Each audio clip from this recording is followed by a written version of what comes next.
Now to reaction from Iran to that open letter about the ongoing nuclear talks. The letter from the Republicans to Tehran is signed only by U.S. Senate GOP members. It warns that without congressional approval, no deal signed by the Democratic President Barack Obama will stand. The White House clearly not happy about this. CCTV's Jessica Stone has been following the reaction.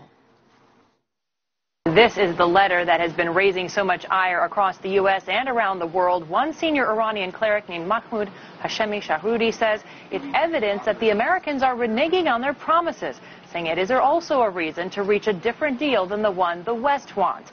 Meantime, Iran's foreign minister is cautioning Iranians not to take the letter seriously. It's regrettable that there is a group who are against reaching a deal.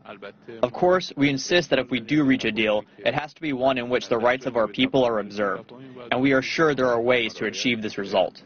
But the letter has the White House furious, with U.S. Vice President Joe Biden suggesting by statement that the letter is both offensive and inaccurate. Many deals, he writes, have been reached without congressional approval, from the agreement to remove Syria's chemical weapons to restoring diplomatic ties with China, for example. He says, quote, in part, in 36 years in the United States Senate, I cannot recall another instance in which senators wrote directly to advise another country, much less a longtime foreign adversary, that the president does not have the constitutional authority to reach a meaningful understanding with them.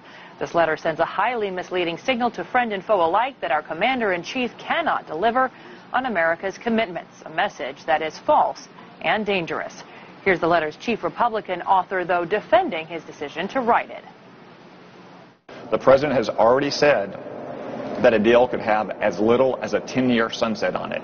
His national security advisor has said that Iran can have uranium enrichment capabilities, the critical component of developing a nuclear bomb. Whatever else the terms of a future deal might be, those terms make the deal unacceptable to the United States and to the world because they pave the way for Iran to get a nuclear weapon.